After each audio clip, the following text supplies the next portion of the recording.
Hello mga kabayan. So, what are you doing right now? Ako kumakain ako. Sa mga hindi pa kumakain dyan, syempre sabayan nyo naman ang inyong kabayan, si Kabayan Jumel. Kain tayo.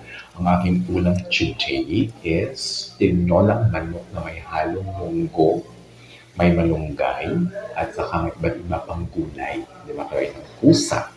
Ayan, may carrots. Ayan, di ba? Talagang sobrang sarap. Hindi lang siya masarap kabayan, ha?